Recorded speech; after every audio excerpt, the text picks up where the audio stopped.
ये कहानी अलास्का के सुनसान शहर बैरो में शुरू होती है। एक ऐसा शहर जहां हर साल सर्दियों में 30 दिन तक मुसलसल रात रहती है। इस दौरान ज्यादातर लोग शहर छोड़ देते हैं। सिर्फ चंद बुजुर्ग, कमजोर लोग और जरूरी सर्विसेज से जुड़े अफराद ही रुक जाते हैं। ये शहर खामोश होता है, सर्द होता है और खतरनाक हद तक अलग थलग। पोलर नाइट शुरू होने से एक दिन पहले शहर के करीब समुद्र में एक बहुत बड़ा क्रूज जहाज लंगर अंदाज होता है। इस जहाज से एक अजनबी आदमी उतरता है। उसका अंदाज आम नहीं लगता। ऐसा महसूस होता है जैसे वो किसी खास मकसद के साथ आया हो, जैसे वो जानता हो कि यहाँ कुछ खौफनाक होने वाला है। उसी रात शहर के कई स्लेज कुत्ते बेरहमी से मार दिए जाते हैं। ये कुत्ते इस शहर की जिंदगी का हिस्सा थे। उनकी मौत पूरे शहर को हिला देती है। Police officer Frank polar night के पहले दिन गश्त कर रहा होता है, लेकिन तब तक शहर खाली हो चुका होता है। कुत्ते के मालिक को भी नहीं मालूम कि ये कत्ल कब हुआ। कोई सुराग नहीं मिलता। फ्रैंक सिर्फ एक वादा कर पाता है कि वो सच तलाश करेगा। अभी ये सदमा खत्म भी नहीं होता कि एक और मसला सामने आ जाता है। पाइपलाइन कंपनी से चोरी की रिपोर्ट आती है। हेलीकॉप्टर के अहम पुर्जे गायब हैं। मजदूर गुस्से में हैं क्योंकि उनकी रोजी खतरे में है। फ्रैंक को लगने लगता है कि ये सब महज इत्तेफाक नहीं।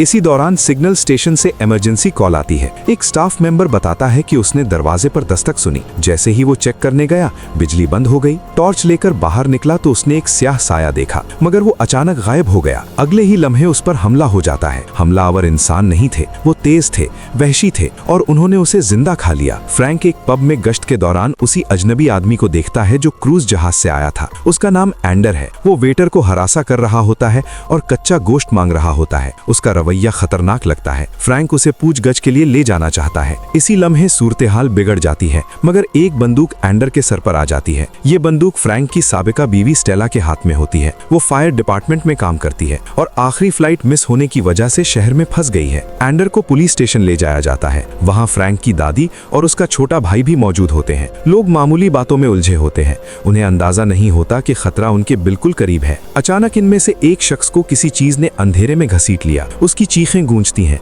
फिर खामोशी। एंडर खामोश बैठा सब कुछ देखता रहता है, जैसे वो सब जानता हो। फिर शहर की बिजली चली जाती है। फोन लाइंस बंद हो जाती हैं। कंप्यूटर सिग्नल्स गायब हो जाते हैं। एंडर कहता है कि जो आने वाला है उसे कोई नहीं रोक सकता। सब उसे पागल समझते हैं। फ्रैंक सिग्नल स्टेशन जाता है और वहां खून का एक तालाब देखता है। लाश के सिर्फ चंद टुकड़े बचे होते हैं। अब उसे यकीन हो जाता है कि शहर पर हमला हो चुका है। वो फौरन अलार्म बजा देता है और लोगों को घरों में बंद होने की वार्निंग देता है, लेकिन बहुत देर हो चुकी होती है। कुछ लोग अब भी टीवी देख रहे होते हैं जब एक राक्षस अंदर घुस आता है। एक औरत को पलक झपकते उठा लिया जाता है। गोलियां चलती हैं, मगर वो चीज इंसान नहीं होती।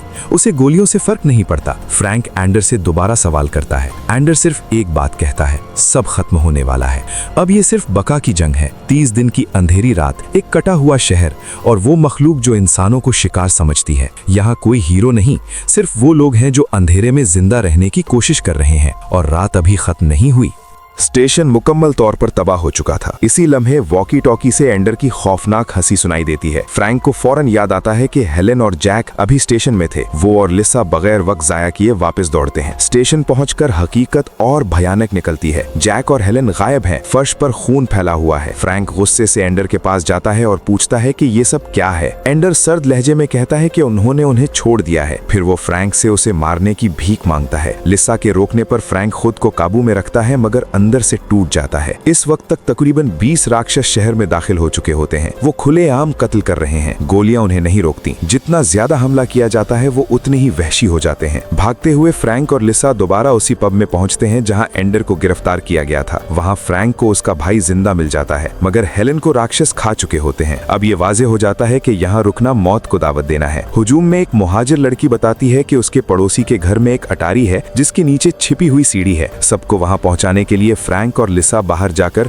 राक्षसों की तवज्जो हटाने का फैसला करते हैं, मगर चंद 100 मीटर बाद ही गाड़ी रुक जाती है। मालूम होता है कि राक्षसों ने उसे नुकसान पहुंचा दिया है। इसी लम्हे ड्रू एक बुलडोजर लेकर आता है। वो कई राक्षसों को कुचल देता है, एक ट्रक स्टार्ट करता है और फ्रैंक और लिसा को बचा लेता है। अजीब बात यह होती है कि राक्षसों का लीडर कोई रद्दे अमल नहीं देता, जैसे वो सब कुछ देखकर कोई और मंसूबा बना रहा हो। तीनों अटारी तक पहुंच जाते हैं। नीचे जाकर पता चलता है कि बाकी लोग भी वहां जमा हो चुके हैं। फ्रैंक एक मंसूबा बनाता है। उनके पास शहर का इल्म है और शदीद सर्दी बर्दाश्त करने की आदत भी। मंसूबा ये होता है कि खाना तकसीम करके बर्फानी तूफान का इंतजार किया जाए। जैसे ही तूफान आए वो तेल की पाइपलाइन की तरफ जाएंगे और जमीन के नीचे छुपकर 1 महीना गुजारेंगे। दूसरी तरफ राक्षसों का लीडर एंडर को ढूंढ लेता है। ये देख करके अब वो किसी काम का नहीं रहा, उसे बेरहमी से मार डालता है। अटारी में छिपे लोगों को बाहर से आवाजें सुनाई देती हैं। लिसा खिड़की से देखती है तो राक्षस घर घर तलाश कर रहे होते हैं। सब खौफ में जम जाते हैं, मगर तूफान अभी शुरू नहीं हुआ होता, इसलिए इंतजार के सिवा कोई रास्ता नहीं। 7वें दिन लीडर को एहसास होता है कि ज्यादातर लोग गायब हैं। वो एक औरत को चारे के तौर पर सड़क पर छोड़ देता है। फ्रैंक जानता है ये एक जाल है, मगर वो छुपकर देखते हैं कि औरत को अजियत देकर मार दिया जाता है। इसी दौरान फ्रैंक किसी को अपना नाम पुकारते सुनता है। करीब जाकर देखता है तो वो जॉन होता है, जो अभी जिंदा है। फ्रैंक उसे बचाने की कोशिश करता है, मगर जॉन ऊपर देखकर समझ जाता है कि वो मुतासिर हो चुका है। वो मुकम्मल तौर पर पागल हो चुका होता है। सबकी हिफाजत के लिए फ्रैंक को कुल्हाड़ी से जॉन को मारना पड़ता है। ये फैसला उसे अंदर से तोड़ देता है। कुछ देर बाद एक बूढ़ा आदमी खामोशी से सीढ़ी खोलकर नीचे उतर जाता है। लिसा शोर सुनकर उसके पीछे जाती है। उसका बेटा भी आ जाता है। बूढ़ा कहता है कि उसे बाथरूम जाना है, मगर मौका मिलते ही वो खिड़की से भागने की कोशिश करता है। आइजन दरवाजा खोलता है तो बूढ़ा गायब होता है। वो उसे ढूंढने बाहर निकल जाता है। लिसा रोकना चाहती है, मगर बहुत देर हो चुकी होती है। शोर से फ्रैंक जाग जाता है। नीचे आकर उसे सब कुछ बताया जाता है। अचानक एक राक्षस दरवाजे के पास आ जाता है और खून की बू सूंघने लगता है, मगर बाहर से आवाज आने पर वो भाग जाता है। वो आवाज आइजन की होती है, जो अपने बाप को ढूंढ रहा होता है। बदकिस्मती से उसकी आवाज राक्षसों को अपनी तरफ खींच लेती है। फ्रैंक और लिसा वापस ऊपर आते हैं। एक राक्षस छत पर चढ़ जाता है। सब होशियार हो जाते हैं। कुछ देर बाद वो चला जाता है। बाहर भारी बर्फबारी शुरू हो जाती है। फ्रैंक जान लेता है कि अब पाइपलाइन की तरफ जाने का वक्त करीब आ गया है। जैसे ही बर्फानी तूफान तेज होता है, वो बाहर निकलने का फैसला करते हैं। पहले सुपरमार्केट जाकर खाना जमा करना होता है। सब एहतियात से अंदर दाखिल होते हैं, मगर अचानक एक हल्की चीख सुनाई देती है। आवाज के पीछे जाकर वो देखते हैं कि एक बदली हुई लड़की अपनी ही माँ को खा रही है। लड़ाई के बाद वो लड़की को दीवार से दबा देते हैं। फ्रैंक को अंदाजा होता है कि शायद राक्षस रोशनी से डरते हैं, इसीलिए वो बिजली की लाइनें काट रहे हैं। हेलेन के घर में मौजूद यूवी लैंप्स कारआमद साबित हो सकते थे। फ्रैंक खुद खतरा मोल लेने का फैसला करता है। वो कहता है कि वो राक्षसों की तवज्जो हटाएगा और जनरेटर चालू करेगा, जबकि लिसा बाकी लोगों को पुलिस स्टेशन ले जाएगी। फ्रैंक चीखता हुआ बाहर भागता है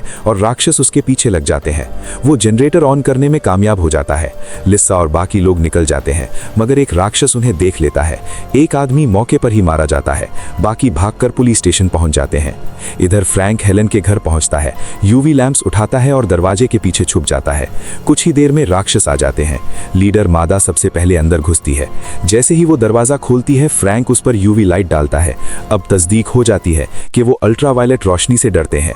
मौका मिलते ही फ्रैंक पावर लाइन काटता है और पुलिस स्टेशन की तरफ भागता है। लिसा को सुकून मिलता है जब उसे पता चलता है कि फ्रैंक जिंदा है।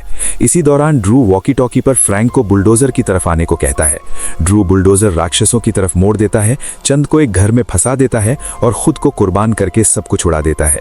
इस कुर्बानी की बदौलत फ्रैंक पुलिस स्टेशन पहुंचने में कामयाब हो जाता है, मगर अंदर एक और सदमा इंतजार कर रहा होता है। एक बूढ़ा आदमी बताता है कि सुपरमार्केट में एक बच्ची ने उसे काट लिया था। वो दर्द में होता है, मगर कहता है कि वो किसी को नुकसान नहीं पहुंचाना चाहता। वो फ्रैंक से दरख्वास्त करता है कि उसकी जान ले ले। फ्रैंक उसे इंटेरोगेशन रूम में ले जाता है और भारी दिल के साथ उसे मार देता है। वो पोलर नाइट के 27वें दिन तक पुलिस स्टेशन में छुपे रहते हैं। इसी दिन फ्रैंक सड़क के पार किसी को इशारा करते देखता है। करीब जाकर मालूम होता है कि वो उसका साथी निक है। अंधेरे में पहली बार उम्मीद की एक कमजोर सी रोशनी नजर आती है। निक उन्हें सच बताता है कि उसने अपने खानदान को खुद मार दिया था, सिर्फ इसलिए कि वो राक्षसों के हाथों तड़प तड़प कर ना मरे। वो ये भी मान लेता है कि उसने खुदकुशी का सोचा था, मगर हिम्मत नहीं हो सकी। ये सुनकर फ्रैंक शदीद गुस्से में आ जाता है, मगर खुद को काबू में रखते हुए वो निक को वापस पुलिस स्टेशन ले आता है। वहाँ पहुंचकर मालूम होता है कि सब लोग जा चुके हैं। फ्रैंक समझ जाता है कि शायद वो सब ऑयल पाइपलाइन की तरफ निकल गए हैं। बदकिस्मती से रास्ते में ही तूफान मजीद शदीद हो जाता है और उन्हें एक हाउस के नीचे पनाह लेनी पड़ती है। कुछ देर सुस्ताने के बाद उन्हें सड़क पर एक छोटी बच्ची नजर आती है। लिसा से बर्दाश्त नहीं होता और वो बच्ची को बचाने बाहर निकल जाती है। अचानक एक राक्षस इशारा करता है और फौरन दूसरे राक्षस भी वहां आ जाते हैं। फ्रैंक फैसला करता है कि वो खुद बाहर जाकर राक्षसों की तवज्जो हटाएगा ताकि लिसा और बाकी लोग बच सकें। निक भी उसके साथ जाता है, मगर जैसे ही वो राक्षसों को करीब से देखता है खौफ के मारे भाग जाता है। फ्रैंक भी जान बचाकर दौड़ता है और राक्षसों को अपने पीछे लगाते हुए ऑयल पाइपलाइन तक पहुंच जाता है, जहां बाकी ग्रुप मिल जाता है, मगर वहां लिसा, बच्ची और निक मौजूद नहीं होते। इसी लम्हे निक लड़खड़ाता हुआ वहां पहुंचता है और उसके पीछे एक राक्षस होता है। जैसे ही निक साथियों को आवाज देता है, राक्षस हमला कर देता है। फ्रैंक कुल्हाड़ी उठाकर मुकाबला करता है, मगर राक्षस के सामने कमजोर पड़ जाता है। लड़ाई के दौरान निक आखिरी हिम्मत जमा करता है और राक्षस को एक मशीन में धकेल देता है। वो जानता है कि वो ज्यादा देर जिंदा नहीं रहेगा, इसलिए फ्रैंक से इल्तिजा करता है कि उसे फौरन मार दे। भारी दिल के साथ फ्रैंक कुल्हाड़ी से निक की जान ले लेता है। कुछ देर बाद फ्रैंक खुद को संभालता है और वॉकी टॉकी पर लिसा को कॉल करता है। लिसा बताती है कि वो और बच्ची ऑयल पाइपलाइन के सामने एक कार के नीचे छुपी हुई हैं और राक्षसों ने उन्हें घेर लिया है। जब राक्षस देखते हैं कि वो सबको नहीं ढूंढ पा रहे, तो वो पाइपलाइन काट देते हैं और उसमें आग लगा देते हैं। आग तेजी से लिसा की तरफ बढ़ने लगती है। अगर वो बाहर निकलती है तो मर जाएगी, और अगर फ्रैंक बचाने जाता है तो अंदर छुपे सब लोग खतरे में पड़ जाएंगे। वो जैक से कहता है कि जैसे ही राक्षसों का ध्यान हटे, वो लिसा को वॉकी टॉकी के जरिए भागने का इशारा दे। फिर फ्रैंक एक सिरिंज उठाता है और निक का खून निकालता है। उसे याद आता है कि मुतासिरा इंसानों में कुछ वक्त तक इंसानी शऊर बाकी रहता है। वो निक का खून अपने जिस्म में इंजेक्ट कर लेता है। वायरस के असर के साथ ही फ्रैंक की आंखें सियाह हो जाती हैं। वो खुद को तैयार करता है और बाहर निकल जाता है। राक्षस फौरन उसकी तरफ मुतवज्जे हो जाते हैं। इसी लम्हे जैक लिसा को इशारा देता है और वो बच्ची के साथ वहां से भाग निकलती है। राक्षसों का लीडर देखता है कि फ्रैंक उनकी इजाजत के बगैर उनके जैसा बन गया है, तो वो उस पर हमला कर देता है। आधा इंसान और आधा राक्षस बन चुका फ्रैंक इब्तिदा में मुकाबला नहीं कर पाता और बुरी तरह जख्मी हो जाता है। जैसे ही लीडर उसे मारने वाला होता है, फ्रैंक के अंदर अचानक गैर मामूली ताकत आ जाती है। वो एक ही जोरदार घूंसे में राक्षसों के लीडर को मार देता है। अपने लीडर को मरता देखकर बाकी राक्षस खौफजदा हो जाते हैं और भाग जाते हैं। इसी वक्त आसमान से सियाह बादल छटने लगते हैं। 30 डेज ऑफ नाइट का अंधेरा खत्म हो जाता है। कहानी के आखिर में फ्रैंक और लिसा खामोशी से सी शोर पर बैठे होते हैं। सूरज निकलते वक्त वो एक दूसरे से अपने प्यार का इजहार करते हैं। जैसे ही सूरज की रोशनी फ्रैंक पर पड़ती है, वो लिसा की गोद में सर रखता है और हमेशा के लिए खामोश हो जाता है। यही इस कहानी का अंजाम है।